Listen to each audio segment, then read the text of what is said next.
Assalamualaikum warahmatullahi wabarakatuh. Selamat berjumpa lagi pemirsa yang berbahagia. Salam sejahtera selalu, salam budaya. Kali ini kita akan mengunjungi sebuah tempat bersejarah, yaitu makam Kiai Wirojombo. Beliau merupakan putra dari Paku Buwono I, pengawal Hamengkubuwono I yang merupakan pendiri Keraton Kasultanan Ngayogyakarta Hadiningrat.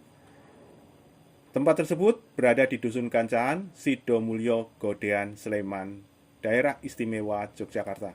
Ayo, kita telisik, kita lihat lebih lanjut.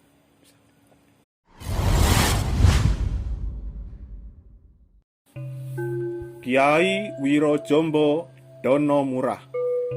Kiai Wirojombo Donomurah semasa hidupnya diyakini sebagai saudara tua Pangeran Mangkubumi, yaitu pendiri Keraton Mataram Kasultanan Yogyakarta. Pertemuan keduanya terjadi saat Pangeran Mangkubumi sedang mencarikan tempat untuk mendirikan kerajaan baru, yaitu Kasultanan Yogyakarta pasca Perjanjian Giyanti, yaitu pemecahan Mataram menjadi dua bagian, yaitu wilayah Surakarta dan wilayah Yogyakarta.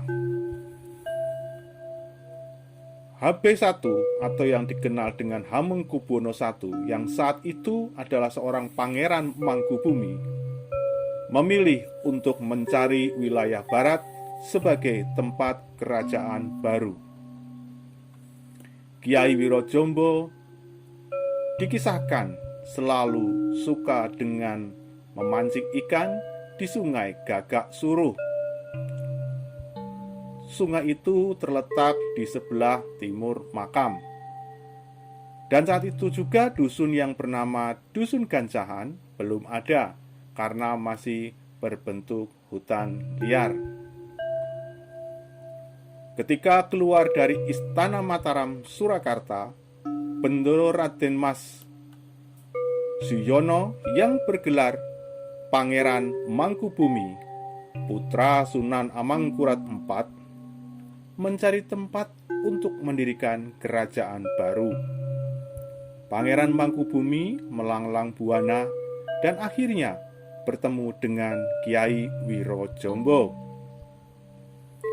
Pangeran Mangkubumi tidak tahu bahwa Kiai Wirojombo itu sebenarnya adalah saudara tuanya, yaitu putra Sunan Pakubuwono I yang dilahirkan dari garwa selir atau istri selir Pakubuwono I, yaitu Nyai Randa Cumbing.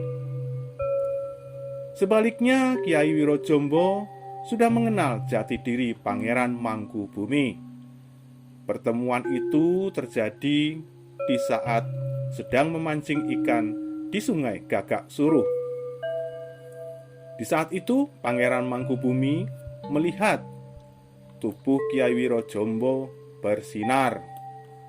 Setelah saling mengenal, Pangeran Mangkubumi meminta Kiai Wirojombo menjadi pengawalnya dan membantu mencarikan tempat untuk mendirikan kerajaan baru. Bersama dengan Kiai Wirojombo lah ditemukan tempat yang paling cocok untuk mendirikan kerajaan baru. Setelah kerajaan baru yang kemudian Kesultanan Ngayogyakarta Hadiningrat berdiri dan selesai dibangun, Pangeran Mangkubumi diangkat dan bergelar sebagai Sultan Hamengkubuwono I. Namun, Kiai Wirojombo tidak mau tinggal di dalam keraton. Beliau memilih kembali ke padepokannya di pinggir Sungai Gagak Suruh yang kini menjadi makamnya. Semasa Perang Kemerdekaan, tempat kediaman Kiai Wirojombo menjadi salah satu tempat untuk kancah pertempuran dan peperangan.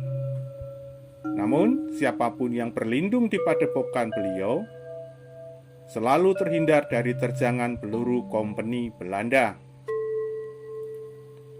Daerah itu kemudian dinamai sebagai Dusun Kancahan dari kata kancah.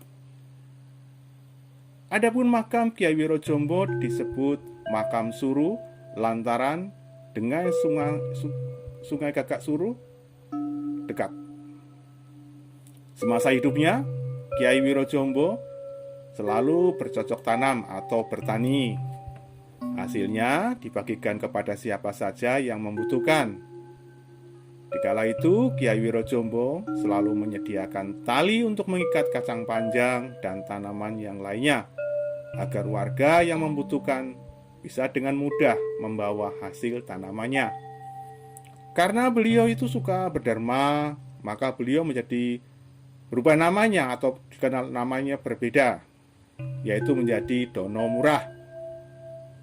Sedang kegemarannya memancing hingga kini meninggalkan bekas berupa kolam pemancingan yang laris, di mana dahulu merupakan tempat Kiai Wirojombo memancing ikan.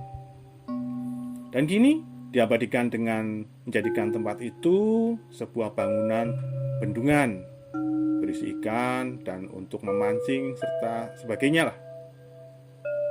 Dan kini direncanakan akan dibangun sebuah taman pemancingan yang lebih besar lagi. Di sini kita bisa melihat bagaimana kebaikan seseorang membantu yang lainnya, seperti halnya Kiai Wirojombo membantu Pangeran Mangkubumi mencarikan tempat yang paling cocok untuk kerajaan baru. Dan kerajaan tersebut sekarang kita bisa melihatnya sebagai kerajaan Ngayogyakarta Hadiningrat. Keratonnya bisa kita lihat sekarang di ujung daripada Jalan Malioboro di titik 0. Setelah pengunjung berziarah, kita bisa mampir untuk membeli jajanan oleh-oleh khas Jogja. Banyak itu di wilayah Gamping, itu banyak sekali yang jual, seperti halnya bakpia, yangko, salapondo, dan lain-lain. Makan makanan kuliner juga banyak seperti gudeg dan lain-lain. Semoga dengan informasi ini bisa menambah pengetahuan akan sejarah spiritual, juga bisa menambah wawasan. Karena bagaimanapun juga kehidupan kita sekarang berasal dari kehidupan yang masa lalu. Jadi kita bisa melihat masa lalu untuk bisa memperbaiki di masa depan. Kita bisa ketemu lagi di konten yang lainnya dengan tujuan yang berbeda, dengan wawasan yang berbeda, serta dengan sesuatu yang berbeda pula. Salam sejahtera selalu, salam budaya, waras wareg wutu, bersama channel Mencari Jejak 70. Oh ya, jangan lupa ya untuk subscribe dan like-nya, agar kami selalu berkembang dan kami bisa membuka wawasan lebih jauh untuk mendapatkan materi yang lebih baik. Sekali lagi, salam. Wassalamualaikum warahmatullahi